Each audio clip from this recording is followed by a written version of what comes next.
स्वागत है।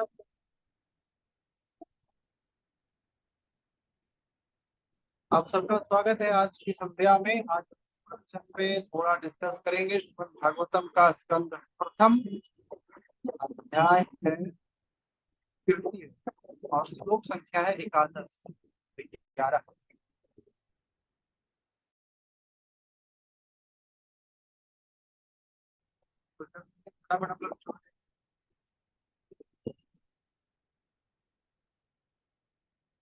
तो स्क्रीन पर अभी आपका ये श्लोक प्रदर्शित होगा, तो आप कुछ पढ़ सकते हैं।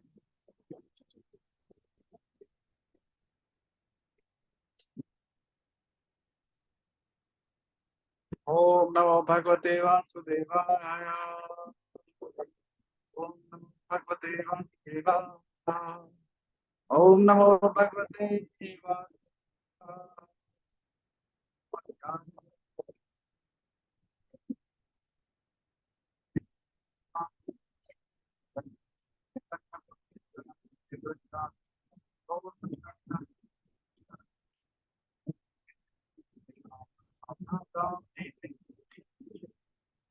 तो आज हम लोग पढ़ रहे हैं श्लोक संख्या 11। दृष्टम अत्रे अप्रत्यत्वं वृत्तः प्राप्त आन्विचिक्तिम् आन्विचिक आन्वीचिक्तिम् अलर्काय प्रह्लादः अद्वितीयः उच्चीवान। सर्वाधिक प्रकार है उसके छठे अवतार अत्रि मुनि के पुत्र थे। वे अनुसुईया की प्रार्थना पर उनके गर्भ से उत्पन्न हुए थे। उन्होंने अलर्क, प्रहलाद तथा अन्यों यदु, हेहय आदि को अध्यात्म के विषय में उपदेश दिया। तात्पर्य, भगवान श्री अत्रि तथा अनुसुईया के पुत्र दत्तात्रेय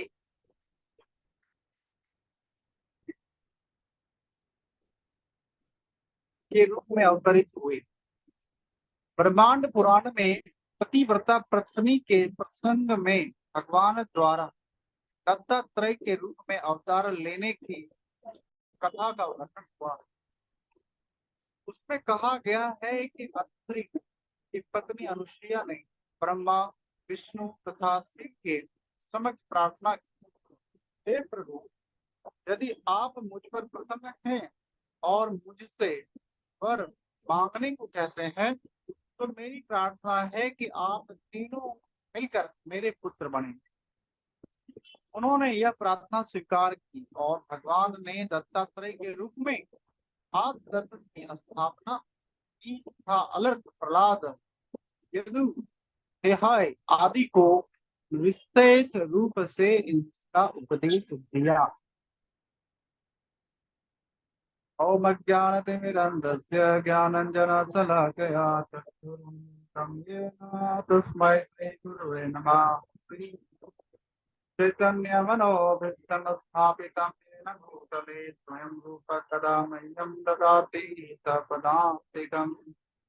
वन्देऽहं श्रीगुरु पदकमलं श्रीगुरु वैष्णवांश्च श्रीरूपं साग्रजातं रघुनाथान्वितं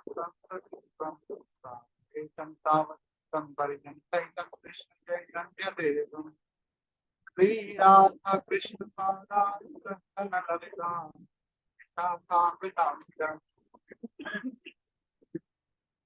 नमो विष्णुपादाय कृष्णपृष्ठाय भूतले श्रीमते वेदांत स्वामी नामे नमस्ते सारस्वते देवी गौरवाणी चारिणे पाश्चात्य तीर्थकारिणी नमो महावदन्याय श्रीमताय नमः। श्री कृष्ण करुणा सिंधु पति गोपेश गोपिका राधा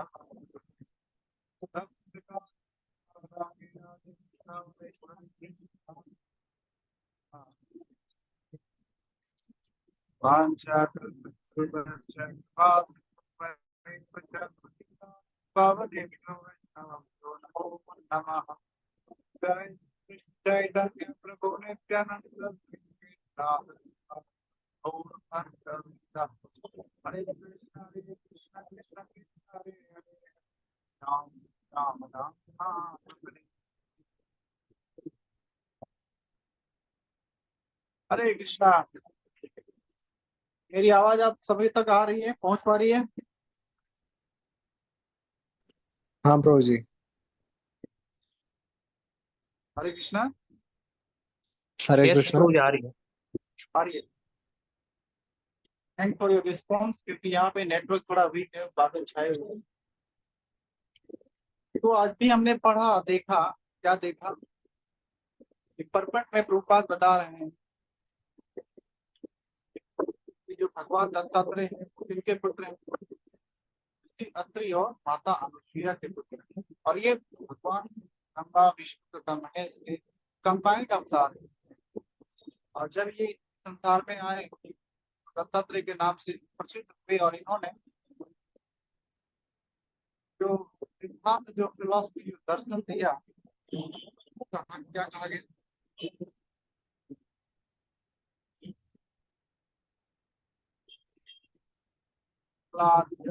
दिखाए जो भौतिक प्रकृति कैसे बनी है, इसमें कैसे कैसे प्रमुख तत्व है, जो पंच महाभूत, ये सब सारी चीजों, मटेरियल एलिमेंट है, इसके बारे में पूरा विषय आपने भगवत गीता में पढ़ा होगा ऑलमोस्ट। बहुत सारी जो चीजें भागवतम में फर्स्ट कैंटो में अपने बहुत सारी चीजें पढ़ी इसके बारे में, और आगे भी पढ़ेंगे इसके बारे में, जो कि एलिमेंट के बारे में पूरा व्याख्या की, कैसे कैसे वो सटल फॉर्म से ग्रॉस में आते हैं। तो जो भक्त होते हैं, देखते हैं कि भक्ति की कितनी महानता है। आज संसार में लगी है, लोग भगवान बनना चाहते हैं, बट वैष्णव सिद्धांत क्या है? That a devotee can become a father of God, not of God. Prabhupada से एक बार उनके Prabhupada, what is the position of a devotee? Father answer दिया, the devotee can become a father, not God, but he can become a father of God. तो हम इसका उदाहरण भी देख सकते हैं कि जितने भी महान महान भगवान के भक्त हुए, वो सब भगवान को वात्सल्य रूप में उनका से प्रेम करना चाहते थे, अपने रस का आस्वादन करना है। भगवान अगर किसी का बन के आए तो कितना सुख का आनंद होगा, कितनी उनको सुख की अनुभूति होगी, सीमा नहीं। जैसे नंद बाबा और यशोदा मैया, वो कौन है? भगवान के भक्त हैं, लेकिन वात्सल्य भाव में भगवान से प्रेम करते हैं। तो भगवान स्वयं त्रिभुवन पति श्री हरि श्री विष्णु भगवान कृष्ण के घर पे आए, और एक बालक के रूप में, उसके बालक के रूप में रस का आस्वादन किया, सुख प्रदान किया पुत्र के रूप में। देवकी और नंद बाबा, ये भी कौन है? भगवान के भक्त हैं। उन्होंने कठिन तपस्या करके भगवान को प्रसन्न किया, और उनसे क्या वर मांगा कि मुझे आपके जैसा पुत्र चाहिए। वो चाहते तो मांग सकते थे कि मुझे जीवन और मृत्यु से मोक्ष दे दीजिए, लेकिन भक्त मोक्ष वगैरह के चक्कर में नहीं रहते। वो भगवान का प्रसन्नता के लिए, भगवान की सेवा के लिए, उनसे उनके साथ प्रेम का आदान प्रदान करने के लिए का स्वरूप ही है प्रेम, निस्वार्थ प्रेम। बिना किसी स्वार्थ का प्रेम होता है, की कामना सभी जीव इस संसार में करते रहते हैं कि कोई मुझसे प्रेम करे और बिना स्वार्थ का करे। बट अफसोस इस संसार में जो भी रिश्ते बनते हैं सब स्वार्थवश बनते हैं, सबका अपना इंटरेस्ट ही, सबकी अपनी रुचि ही प्रधान होती है। अपने अपने रुचि के अनुसार ही किसी के साथ जुड़ते हैं। अगर रुचि उसका नहीं है आप में, तो वो आपसे फिर अलग स्वार्थ नहीं होता। जो भक्त होते हैं, जो आत्मा होता है, जो परमात्मा के बीच का जो डीलिंग्स है, कहते हैं निस्वार्थ। भगवान हमें प्रेम करते हैं निस्वार्थ। इसीलिए तो हमारे लिए संसार का रचना करते हैं। हवा, पानी, मिट्टी, अग्नि, जल, जो हमारे जीवन को जीने के लिए जरूरी ये सब हमें प्रोवाइड करते हैं। कभी आप इमेजिन करो, जैसे कोरोना का पैंडेमिक में दौर में बहुत सारे लोग मिले सकते थे और लगता था अगर नहीं मिले तो मर जाए, और वही हम भगवान अनलिमिटेड सप्लाई कर कितना प्रेम करते हैं, कोई चार्ज नहीं लेते। एक चीज से लोग देखते हैं कितना सारा किसान खेती करता है, वहां से अनाज बनता है हमारे पेट में। मिट्टी को फैक्ट्री में नहीं बनाया जा सकता, हवा को नहीं बनाया जा सकता, पानी को नहीं बनाया जा सकता। ऑफकोर्स आप एक्सपेरिमेंट करके बस प्रूव कर सकते हैं कि ऐसा ऐसा एलिमेंट बना करके लिक्विड बनता है, बट जिसने मास लेवल पे जीवन जीने के लिए जरूरी चाहिए उतना प्रोडक्शन हमारे लेवल में नहीं। तो भगवान का प्रेम जीवात्मा के लिए कैसा है? अनकंडीशनल, बिना कंडीशन, बिना स्वार्थ, बिना wanting, without wanting something in return, go on loving, caring, बर्दाश्त करते रहते हैं भगवान हमारे साथ। ऐसा प्रेम भगवान करते हैं, जीवात्माओं से भी चाहिए चाहते हैं उनका भी प्रेम जैसा हो, हमारा प्रेम जैसे हम उसका, बिना किसी शर्त का, बिना किसी कंडीशन का। तो जब भक्त जो भगवान से जुड़ते हैं और उनकी चेतना शुद्ध होती है तो भगवान को या तो अपने सखा के रूप में, अपने मित्र के रूप में, अपने कंजुगल अफेयर्स में यानी कि प्रियतम के रूप में, हस्बैंड या हस्बैंड के रूप में प्राप्त करना चाहते हैं, या वात्सल्य भाव भगवान का पिता बनना चाहते हैं। तो चेतन महाप्रभु जब आज से 500 साल समथिंग पूर्व नदिया में उत्पन्न हुए तो माता सची और जगन्नाथ मिश्रा के उत्पन्न हुए। तो वहां भी हम देखते हैं जगन्नाथ मिश्रा और माता सची और भगवान के भक्त हैं। ये है वैष्णव फिलॉसफी। एक व्यक्ति भगवान नहीं बन सकता बट भगवान का पिता बन सकता है, माता बन। तो अभी हम देखते हैं संसार में बहुत सारे ऐसे सिद्धांत और फिलोसफी है जिसमें ना बहुत सारे पॉपुलेशन उसी में फंस के रह जाता है, और जहाँ तक पहुंच नहीं पाता। जैसे शून्यवाद, बुद्धिज्म, बुद्धिस्ट की फिलोसफी है देयर इज नो गॉड, कोई भगवान नहीं, देयर इज नो सोल, कोई आत्मा भी नहीं। इसीलिए सब कुछ क्या है? एवरीथिंग इज एलिमेंट, प्रकृति। और वास्तव में सब क्या है? सब एक दिन सब खत्म हो जाएगा, मतलब शून्य हो जाएगा। जैसे ईथर से एयर बनता है, एयर से फिर क्या होता है? फायर, फायर से वाटर, वाटर से अर्थ।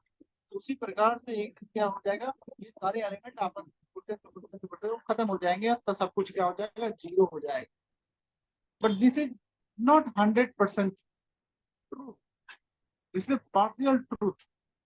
जो शून्यवाद यानी कि बुद्धिस्ट फिलोसफी, जो भगवान बुद्ध ने जिसका प्रचार किया, क्यों किया? उनका भी उद्देश्य था। भगवान का अवतार का कुछ ना कुछ उद्देश्य होता है, बिना कभी मोटिव के वो इस संसार में अवतरित होंगे ही नहीं। और जितना भी उनका अवतार होता है सबका कहीं न कहीं उनका चर्चा किसी पुराणों में या महाकाव्यों में या वेदों में हुआ होता है, शास्त्रों में हुआ रहता है। कलयुग में फैशन हुआ चल रहा है, बहुत सारे किसी प्रांत में कोई चमत्कारी व्यक्ति होते हैं और वो उनको जनता भगवान स्वीकार कर लेते हैं। बट भगवान हम किसी व्यक्ति को, भले वो कितना ही पावरफुल सिद्धियों से क्यों ना हो, जब तक उनके बारे में चर्चा किसी पुराणों में, महाकाव्यों में या फिर वेदों में, पुराणों में नहीं हुआ हो, पुस्तकों में नहीं हुआ हो, तो हम कभी भी भगवान के रूप में स्वीकार नहीं करना चाहिए। ये बहुत बड़ा अपराध, तो इससे हमें बचना चाहिए। दूसरा क्या है? इससे भी डेंजर है, इसको बोलते हैं निराकारवाद, जिसका प्रचार किया था शंकराचार्य ने, आदि गुरु शंकराचार्य। क्यों किया था मैं इस पर भी चर्चा करूंगा। शंकराचार्य का फिलोसफी भी करीब करीब बुद्धिस्ट फिलोसफी के जैसा ही क्या है, वो वेदों को मानते हैं और बुद्धिस्ट लोग वेदों को नहीं मानते। तो जो लोग हमारे वेदों को नहीं मानते तो हमारी वैदिक लैंग्वेज में एथिस्ट कहा जाता है, यानी कि नास्तिक कहा जाता है। उसी प्रकार से मोहम्मडन यानी कि मुस्लिम कम्युनिटी में देखते हैं, वो लोग क्या कहते हैं, that person who do not accept the authority of Quran he is a काफिर। जो कुरान को नहीं मानता वो कौन है, काफिर। जो उस प्रकार से क्रिश्चियन कम्युनिटी में भी जो बाइबल की अथॉरिटी को नहीं मानता उसको हेथन्स कहते हैं। तो हमारी वैदिक पद्धति में क्या है, जो वेदों को नहीं मानता उसको नास्तिक कहते हैं, नास्तिक, एथिस्ट। और जो मानता है उसको, वो तो भगवान के श्रद्धालु भक्त हो सकते हैं और उस पे भगवान विशेष कृपा करते हैं। श्रद्धावान लब्धे ज्ञान तत्परे इंद्रिया। तो जो व्यक्ति श्रद्धालु होते हैं उसमें भगवान कृपा करते हैं, और क्या ज्ञान कृपा करते हैं कि उनके जीवन में कुछ ऐसी छोटी मोटी घटनाएं होती रहती है जिससे उनको ज्ञान, उनका विवेक जाता है, वो सच क्या है और धर्म क्या है इससे वो अवगत होने लगते हैं। पारिवारिक समस्याओं में उलझ के फंस जाएंगे तो समझ में आएगा कि परिवार क्या है, सामाजिक समस्याओं में फंसे तो समझ में आ जाएगा कि समाज क्या है, ये संसार क्या है, ये प्रकृति क्या है। अच्छे लोगों का संग हो जाएंगे, भक्तों का संग हो जाएंगे, तो फिर इस प्रकार से उनको क्या हो जाता है, भगवान की कृपा हो जाती है, भक्तों का संग मिल जाता है। सबसे बड़ा कृपा यही होता है। जिस भी जीवात्मा पे किस भगवान की कृपा हो गई, उनका सबसे बड़ा सिम्टम्स क्या है, वो भक्तों के संपर्क में आ जाते हैं। और भक्तों के संपर्क में आने का मतलब क्या होता है, साधु संग जिस व्यक्ति को मिल गया तो परम गति प्राप्त हो जाती है। तो फिर जीवन में किसी भी चीज के लिए रोना नहीं, उनके जीवन में ज्ञान, वैराग्य, भक्ति, ये सब ऑटोमेटिक आ जाएगा। ये सबसे बड़े एसेंस है जीवन में। जिसके जीवन में ज्ञान नहीं, वैराग्य नहीं, भक्ति नहीं, इंसान में नास्तिक है और संसार में वो जानवर के जैसा जीवन जिएगा, सिर्फ अपने शरीर की उसकी काटेंगे। उदर और उपस और शिशम का पूर्ति करने के लिए जीवन, only fulfilling the demands of mouth, belly and genitals. और उसके जीवन में इस संसार में भटकने का कोई उद्देश्य नहीं था। हमारे जीवन का उद्देश्य सिर्फ पेट भरना या अपने जड़न इंद्रियों को संतुष्ट करना ये नहीं होना चाहिए। वास्तविक हमारा क्या है, अपने जीवन में अपने बारे में जिज्ञासा करना। तो कहते हैं अथातो ब्रह्म जिज्ञासा, कि मैं कौन, ये संसार क्या है, मेरे जैसे देखने वाले ये सारे लोग कौन है, कहाँ से मैं आया हूँ, लोग मरते क्यों है, मैं क्यों मर जाऊंगा। मुझे तो कभी लगता नहीं मैं मरूंगा, लेकिन मैं देख रहा हूँ आजू बाजू में खुद के घर में लोग मर रहे हैं। मृत्यु क्या होती है, ये सब जो विशेष प्रश्न है जो मनुष्य को पूछना चाहिए, इसीलिए भगवान ने इतना बुद्धि दिया है, विवेक दी। ये सब संभव है जब हम साधु संग करते हैं। साधु संग, साधु संग सर्व शास्त्र कहे, नव मत साधु संग सर्व सिद्धि है, ऐसे नहीं कहा जाता। एक साधु के जीवन में जब किसी दूसरे साधु, एक व्यक्ति के जीवन में जब कोई साधु का संगति प्राप्त हो जाता है तो उसमें क्या होता है, पूरे गुण दब जाते हैं, धीरे धीरे खत्म हो जाते हैं और अच्छे गुणों का उदय होता है, अच्छे आदतों का उदय होता है, उसका दिनचर्या से नियमित हो जाता है और वो खुश रहने लगता है, वो संतुष्ट होने लगता है, वो आत्माराम होने लगता है और भजन क्रिया से जुड़ने के बाद वो अनर्थ निवृत्ति के स्टेज तक करने लगता है। धीरे धीरे पाप कम होने लगते हैं और गुण का उदय होने लगता है। All of from that moment, वहीं से उनका भाग्य उदय होता है। तो हम सबका भाग्य उदय हो चुका है, हमें बस अपने आप भगवान की कृपा पर आश्रित हो रहना चाहिए।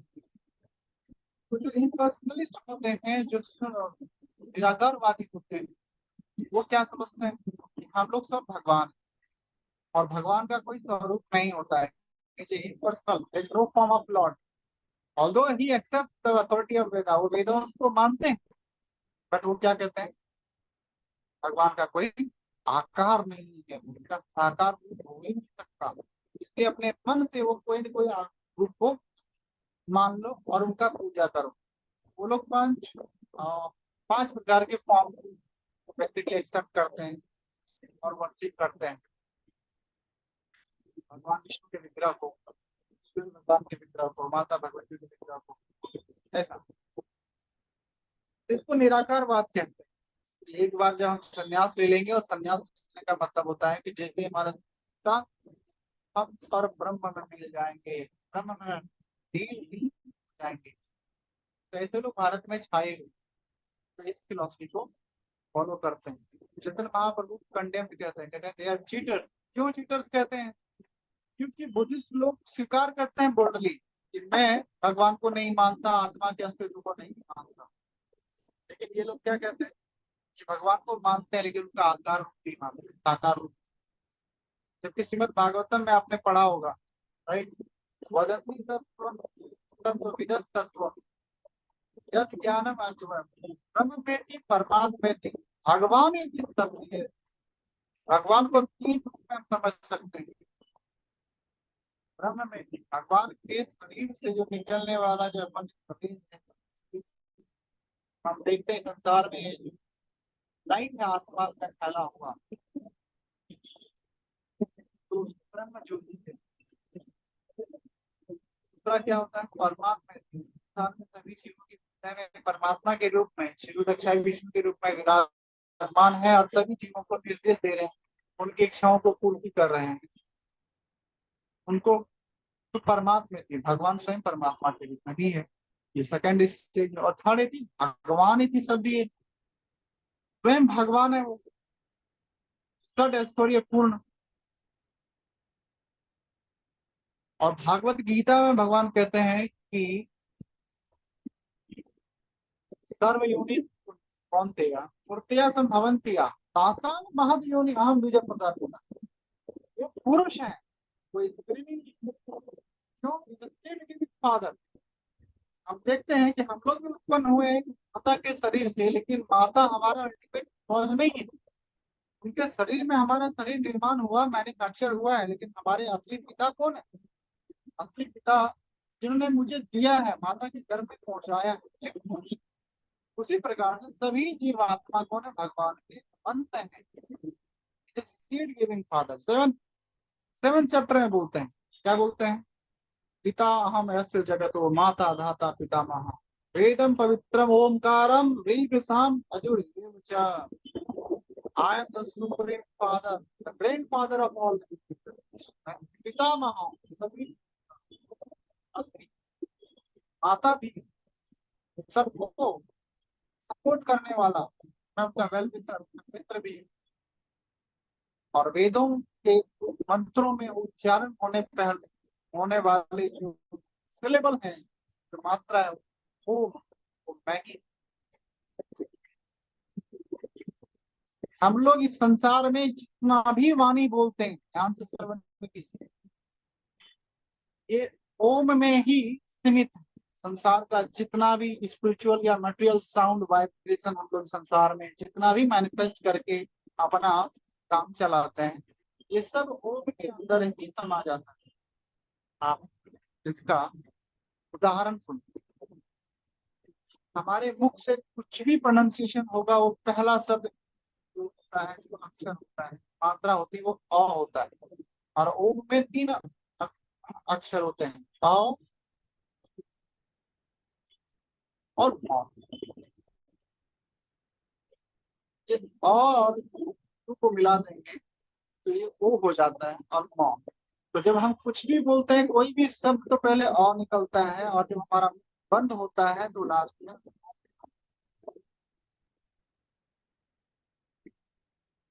वही भगवान कह रहे हैं कि वेदों में पवित्र ओंकार, वो मैं हूं। समझ पा रहे हैं ज्ञान को कि भगवान ने संसार में कैसे रचना करी थी सारी चीजें। तो एक पिता निराकार कैसे हो सकता है? अच्छा ठीक है, अगर वो निराकार है, या फिर मैं भी भगवान, आप भी भगवान, सभी भगवान है, फिर भक्ति योग की महत्ता ही खत्म हो गई। फिर हम अपने आप की पूजा कैसे करें? फिर भगवान भगवत गीता में ये फॉल्स कह रहे हैं, मन मना भव मन भव मद आदि नमस्कार करें जब कोई है ही नहीं। किनको हम पत्र पुष्पम फलम तोयम अर्पित करें? किनसे प्रार्थना करें जिनका कोई काम नहीं? तो भगवान साकार भी हैं, निराकार भी हैं, और निराकार फॉर्म में ये विश्व रूप जो परिवर्तित है भगवान का निराकार अवतार है। भगवान का एक धाम है, गोलोक वृंदावन धाम, जहाँ भगवान असली अपने रूप में अपने भक्तों के साथ रहते हैं और अनंत नित्य लीलाओं में मग्न रहते हैं। ये हमें कभी शून्यवादी या निराकारवादी ऐसे वैष्णव सिद्धांत क्या कहता है? Love of God, know the love God, love. तो जीवों का स्वभाव ही है सेवा करना, जीवन स्वाभाविक नित्य दास। तो हम लोग तो सर्वेंट हैं और सर्वेंट का पोजीशन ये है, obey the instruction of its master, अपने मालिक की बातों का अनुसरण करना और सेवा में लगे रहना। जैसे ये हाथ है और हाथ में ये जो उंगलियां हैं, ये शरीर की सेवा के लिए, ये अलग हो जाएगा मेरे शरीर से, फिर इसका कोई अस्तित्व नहीं है, या फिर ये किसी और की सेवा करेगा जिससे ये नहीं कर सकता। जब तक ये शरीर से जुड़ा हुआ जिसका महत्व कट के अलग हो गया, उसका कोई महत्व नहीं। उसी प्रकार भगवान की भक्ति से अलग हो गया, उसका कोई महत्व नहीं। वो डिप्रेशन में, एंजाइटी में, लॉनलीनेस में भटकता रहेगा, भटकता रहेगा, आनंद देता रहेगा जब तक कृष्ण भक्ति नहीं करेगा। तो इसलिए हमें भगवान चेतन भक्ति दी, उस भक्ति को पूरी तरह से स्वीकार करना चाहिए। गुरुपाद ने मायावादी का और प्रणाम मंत्र में क्या आता है? नमो नमो महा, क्या बोलते हैं? नमो विष्णु पादाय भक्ति के दाता स्वामी के साथ गौरवाणी विचार में निर्विशेष, यानी कि इम्पर्सनल ब्यूटी, निराकार शून्यवादी, पाश्चात्य देश का है, पश्चिम देशों को तार दिया, तार दिया, सबको शून्यवादी और निराकारवादी से ऊपर उठा करके भगवान की भक्ति कर दिया। कृष्णा इज पर्सनल पर्सन, उनका आकार है, उनका नाम है, उनका माता पिता है, उनका एड्रेस। भगवान भी भगवत गीता में कोई प्रभुपादी ने कहा, सभी ग्रंथ बताते हैं, सभी शास्त्र बताते हैं, भगवान खुद बता रहे हैं अपने बारे में, अपने एड्रेस के बारे में। ना न पावक यत् गत्वा निवर्तन्ते तत् धाम परमम्। मेरा जो धाम है 15वें अध्याय में पढ़ेंगे आप। क्या मेरा धाम ना तो सूर्य से प्रकाशित है, ना चंद्रमा से, ना कोई अग्नि से, ना ये सेल्फ एलिमिनेटेड। और जो जीवात्मा वहां पहुंच गया, कौन पहुंचेगा? जो भगवान वहां पे जाने की रुचि किसको? सब लोग के ब्रह्म ज्योति में लीन होना चाहते हैं। या तो कुछ लोग बोल रहे हैं कि भगवान है ही नहीं, आत्मा तो है ही नहीं, बस यही संसार है जी, यही जीवन है, एक ही जीवन है, जितना मजे करना है तो ये सब बोगस थिंकिंग है। हमें ब्रॉड विजन के साथ आगे बढ़ना पड़ेगा, ब्रॉड विजन रखना पड़ेगा। और ये ब्रॉड विजन आएगा जब हम लोग अपने जीवन में पढ़ेंगे और उसका अनुसरण करेंगे और उनका प्रचार करेंगे। तो जो भगवान के भक्त होते हैं, भगवान से आदान प्रदान करते हैं, सेवा करते हैं। जब आप किसी प्रेम करते हो तो ऑब्वियसली आप उसको खुश करने के लिए, प्रसन्न करने के लिए क्या करोगे? उनको इनवाइट करोगे अपने घर पे, अच्छा आसन ऑफर करोगे, बैठने के लिए, सोने के लिए जगह, कंफर्ट के लिए उनको अच्छा स्थान प्रदान करोगे, अच्छे वर्ड्स ऑफर करोगे, उनको अच्छी बातें बोलोगे, डांटोगे तो नहीं बिठा के उनको। ऐसा तो नहीं होता। जब हम किसी से प्रेम करते हैं तो इनवाइट करते हैं अपने घर में, अच्छे बेस्ट कमरे में का इंतजाम करते हैं, अच्छा अच्छा आसन, खाने के लिए अच्छे अच्छे पकवान ऑफर करते हैं, हालचाल प्रेम पूर्वक वार्ता करते हैं, प्रयास करते हैं कि जितना सेवा होगी ये सेवा कब अनुभव करेंगे पता है, जब आप बहुत हो जाते हैं फैमिली का। जैसे जब आप नया नया स्टार्ट करोगे, नई दुल्हन या नया दूल्हा जब ससुराल जाता है, वहां पे उनके लिए बेस्ट इंतजाम होता है, हर वो चीज बेस्ट होते हैं। सारे लोग आकर के अच्छे वर्ड, अच्छा बॉडी लैंग्वेज के साथ बात करते हैं। बेस्ट कमरे में उनको बैठने के लिए आसन मिलता है, रहने के लिए आसन मिलता है। ये कुछ दिन तक रहता है कुछ दिन के बाद से सारा चीज कैजुअल हो जाती है। बट जब भी मिलता है ऑब्वियसली, तो भगवान को भी एक भक्त वैसे ही विशेष रूप से प्रेम करते हैं।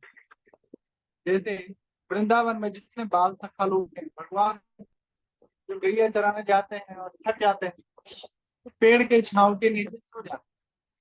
तो कुछ भक्त कदम का वृक्ष का पत्ता या बड़े पत्तेदार पत्ते से पंखा बना देते हैं हैंड में, और उनको हवा करने लगते हैं। कुछ लोग उनको अपने हाथों से चरण सेवा करने लगते हैं, कुछ उनको भी करते हैं। इस प्रकार से भगवान को आनंद आता है। और जो ताकि भाव में जो भक्त है वो भी आनंद, ये जो पोजीशन है, आइए जो एक जीवात्मा अच्छी, तो हमें इनके लिए प्रयास करना चाहिए। और विशेष रूप से ये कलियुग का प्रथम चरण, तो आज ये आज प्रचार कार्य हो रहा है, मंदिरें बन रही है, सब चीज हो रहा है, प्रचार हो रहा है, श्रवण कर पा रहे हैं। आपको भी आपको टाइम निकाल पाते हो, भक्ति कर पा रहे हैं, तो ये बात में कृपा है। और हमें और उत्साह से पद पे अपने माइंड के अगेंस्ट चलना चाहिए। माइंड बहुत बड़ा रेस्टलेस टूल है, ये बहुत बड़ा बाधा, मतलब एक दुश्मन के समान बिहेव करता है हमारे साथ। आप हर अच्छी चीज निर्णय करो जिससे आपके जीवन में प्रगति आएगी, उसके अगेंस्ट से खड़ा हो जाएगा और आपको लगा देगा इंद्र दिख नहीं, अभी सो जाओ, अभी आराम करो, अभी मूवी देखो, अभी टीवी देखो, अभी देखो कितना अच्छा कपिल शर्मा का शो चल रहा है, क्रिकेट चल रही है। अरे थोड़ा और कोई नहीं, कमरे में कुछ आप 18+ मूवीज देख सकते हो, तो नाना प्रकार का रील्स देख सकते हो। ये छोटी मोटी एक्टिविटीज में लोअर एंगेजमेंट में हमारा टाइम, हमारा एनर्जी को ये इंगेज करके रखता है। और आप देखेंगे कि रोज का 2.5 घंटा, 2 घंटा, 4-5 घंटा, 10 घंटा फालतू निकल जाता है। फिर एग्जाम देने वाले बच्चे होते हैं ना, वो अपनी एक्टिविटी का गवाह है, उसका माइंड के अंदर वो पढ़ने की देता, ये भी नहीं डेटा भी मिल गया और कोई रिस्ट्रिक्शन भी नहीं है। और मुंबई का ऐसा वातावरण में so polluted, easily rand and object easily you can have find, तो ये जिस तरह से citizen they are engage mind के द्वारा शोषण, तो माइंड को जीता जा सकता है। भगवान ने आप एक ही मात्र उपाय, काम सब कथा हृदय बदरानी, हमारे हृदय में जो बदरानी है, जो विचार है, जो अनंत जन्मों से हमने इकट्ठा किया, जो नौकरी हमारा हृदय हो जाएगा, सब साफ हो जाएगा। क्या करना है, रोज श्रवण करना है भागवतम को, भागवत को, या प्रभुपाद के बुक्स को पढ़ना है। ऐसा कि नहीं जाए भगवत गीता ना पढ़ा, कृष्णा को नहीं पढ़ा, और भी किताबें जो आपको रुचि लगती है उनको पढ़ें, भक्तों का संग करें, डिस्कस करें, जहाँ समझ में नहीं आता है प्रश्न पूछें। इस प्रकार से धीरे धीरे आप देखेंगे कि एक दूसरे को सहयोग करते हुए भक्ति में आगे बढ़ते जाएंगे और माया के प्रभाव से बचते रहेंगे। अपने मन जब तक आपका फेवरेबल नहीं बनेगा, वास्तविक भक्ति चालू होगी ही नहीं। वास्तविक भक्ति तब चालू होती है जब आपका मन आपको फेवर करेगा। तो आपका मन फेवर तभी करेगा जब आप थोड़ा प्रयास करेंगे। और जिस मात्रा में आपका हृदय में संचित मल है, काम तो यही दुश्मन है। ये दिखता नहीं है कोई पर्सन के रूप में, लेकिन ये मन गंदा है। तो मन गंदा है तो मन का दोस्त कौन है? का बुद्धि है। तो बुद्धि भी क्या करता है? बुद्धि का काम क्या है? रास्ता ढूंढना। तो अगर बुद्धि भी अपवित्र है और मन भी अपवित्र है तो चोर चोर को तेरा भाई, दोनों मिलकर के आपको गिराते रहेगा बार बार।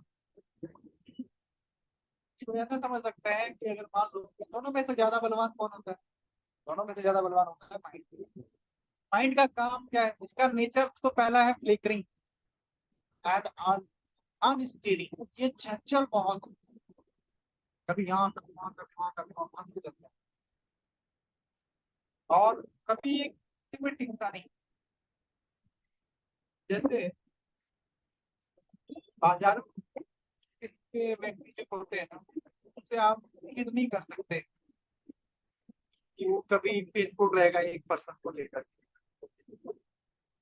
तो उसका भी माइंड का भी स्वभाव ऐसा ही है, कभी एक मुद्दे पे टिकता ही नहीं है, भागते रहता भागते रहता भागते रहता।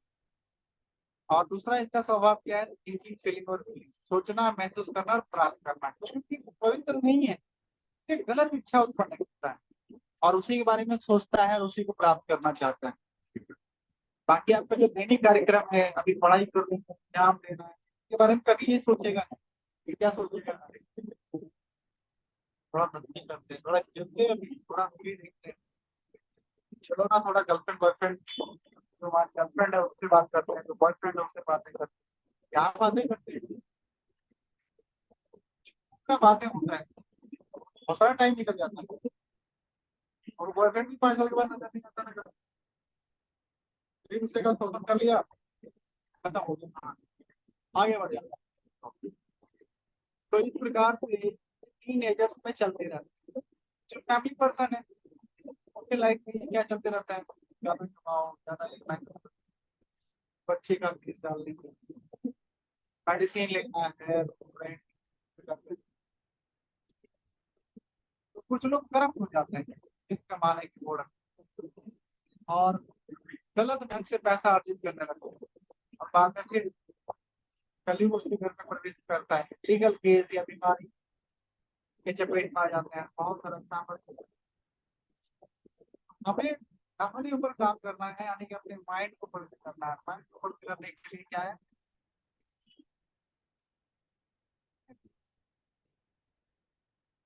कथा, भगवान का कथा, भगवान की कथा का श्रवण करना है, तभी हम अपने जीवन में परफेक्ट हो पाएंगे और अपने परम सिद्धि को प्राप्त कर पाएंगे।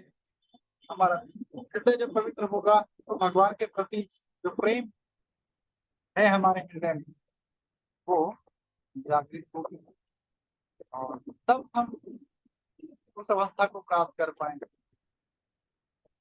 ब्रह्म भूत प्रसन्ना ना सोचती न कांक्षति सम सर्वेषु भूतेषु भक्ति लभते पराम। संसार मुझसे बिना करता, मैं संसार का वासी ही नहीं, संसार में मेरा कोई अपना नहीं। मेरा कोई अपना कोई है तो मेरा परमात्मा, मेरा भगवान, मेरा भाई, मेरा सखा, मेरा मित्र, जो असली हमारे माता, असली सपोर्टर, साथ में साथ इससे छूट जाते हैं। आप अपने माता पिता को कितने सालों से जानते हो, 15-20 सालों से, कब तक रहो, और 15-20 साल। आप जैसे जैसे बड़े होते जा रहे हो, माता लोग बूढ़े होते जा रहे हैं, पिताजी लोग बूढ़े होते जा रहे हैं, 2, 5, 10 साल में खत्म हो जाएगा, उनका साथ छूट जाएगा। फिर पत्नी आएंगे, कब तक रहेंगे, 15-20 साल। बच्चे आ जाएंगे, कब तक रहेंगे भाई, 15-20 साल। पति आ जाएगा, कब तक रहेगा साथ में, वही 25-25 40-50 साल। संसार में सबका एक कोटा फिक्स, और सारे रिश्ते टेम्पररी हैं। ये सारे रिश्ते यहाँ पे परमानेंट नहीं, बट सबका रिश्ता कितने हैं परमानेंट। अहम आई एम ऑल एंटिटी, और उन्होंने प्रोसेस बताया, तभी तुम इस संसार के जंजाल में फंसे हुए हो निकल पाओ और मेरे धाम को प्राप्त कर पाओगे, अगर आपकी चेतना इसलिए तो पद्धति है ना, प्रहलाद महाराज ने दिया है, प्रहलाद चेतना क्यों श्रवण करेंगे, हमारी भद्राणी खत्म हो जाएगी, हृदय शुद्ध हो जाएगा तो विचार शुद्ध हो जाएगा, और विचार शुद्ध हो जाएगा तो व्यवहार शुद्ध हो जाएगा, प्रकृति हमारे फेवर में काम करेगी और भगवान का कृपा रहेगा तो जब तक रहेगा ये संसार, संसार का आप ही होगा। माता लक्ष्मी के प्रति जहाँ माता लक्ष्मी प्रसन्न हो जाती है, ये जो माता से इतना प्रेम करता है, कैसे कृपा नहीं, बहुत कृपा की। और कितना कृपा करती है, इतना ही कृपा करेगी कि जिससे आपका भक्ति डिस्टर्ब ना हो। आवश्यकता से अधिक सुविधाएं इंसान के लिए जानलेवा है। और सुविधा में इंसान को भी कहा बहुत जोरदार प्रचार किया है। आवश्यकताएं इंसान को कमजोर बनाती है। हमें ज्यादा आवश्यकताओं को पूर्ति करने के लिए प्रयास करना लाइक दो वक्त का भोजन, कपड़े, दो चार जोड़े के कपड़े हो जाए बदन पे, और सोने के लिए बस 6-7 पेज का जमन जाए, पढ़ने के लिए कुछ ग्रंथ हो जाए हमारे पास, और बातचीत करने के लिए अच्छे वैष्णवों का संग मिल जाए। इतना तो आपको सबको प्राप्त है। मंदिर आओ, अच्छे भक्तों का संग करो, प्रसाद पाओ, घर जाओ, कीर्तन करो। क्या जरूरी है इतना गधा मजदूरी करने के लिए? तो लाइफ में हमें बचाना चाहिए भावना। कलयुग का प्रथम चरण है, 10,000 साल बाद जैसे पूरा होगा, लोगों की मति डाउन हो जाएगी, और उसके बाद फिर बहुत भारी हो जाएगा, बहुत डाउन हो जाएगी, लोग मर्यादाओं को भूल जाएंगे, फिर एक ही रिश्ता हो जाएगा कुछ के रिश्तों में कौन सा रिश्ता? माता का, बहन का, पति का, भाई का, पुत्र का, पति का, ये सब रिश्ते खत्म हो जाएंगे। जैसे नहीं पहचान कौन मेरी पुत्री है, कौन मेरी पुत्र बंधु है, कौन मेरी पुत्र है, कौन मेरा भाई है, कौन मेरा क्या है, क्या बात। सबके साथ स्त्री संग होने लगता है, पुरुष संग होने लगता है, अनवांटेड चिल्ड्रन पैदा होने लगते हैं। जैसे कुत्ते बिल्ली की तरह खाली बच्चे पैदा होने लगेंगे, कोई जिम्मेदारी उठाएगा नहीं। और ऐसे बच्चों का कोई माता पिता जब नहीं होगा, और जब लोग मर्यादाओं को पालन नहीं करेंगे, तो फिर बरसात भी टाइम पे नहीं होगी, फिर खेती बाड़ी भी नहीं होगा, अन्न का भारी अभाव हो जाएगा, जल का भारी अभाव हो जाएगा। आज पानी का स्थिति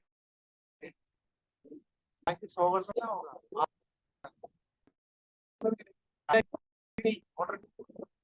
जमीन भी नेचर भी सपोर्ट ज्यादा ज्यादा मांग होने लगेगा, रेस्टोरेंट लोग अच्छा से नाना प्रकार का डिश बना करके बेचेंगे, जिससे आज जानवरों के बच्चे को काम करके नुकसान रहेगा। बस मांसाहारी लोगों को क्या मतलब है, आप उनको जो खा लेंगे, गाय बैल घोड़ा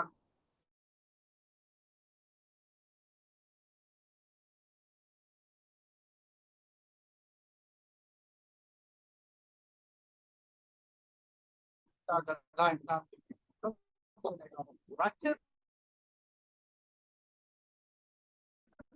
demons।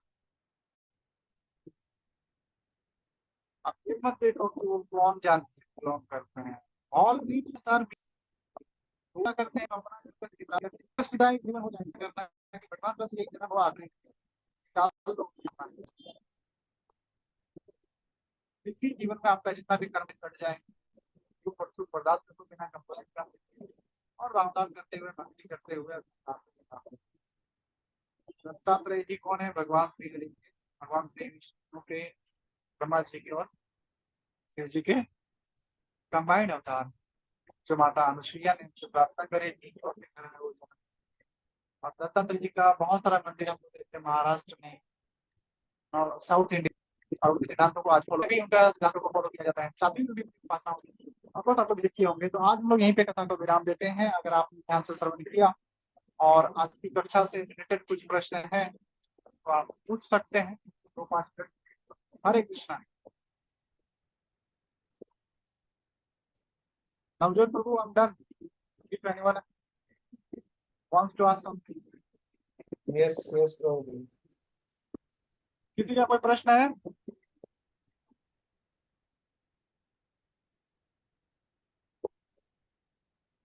हरे कृष्णा। किसी का कोई प्रश्न है? चलिए, बहुत बहुत धन्यवाद आप सबों का। आप लोग भगवान की और खुशी के लिए प्रार्थना करता हूँ। हरे कृष्णा कृष्णा कृष्णा हरे हरे राम राम राम हरे कृष्ण कृपा जय।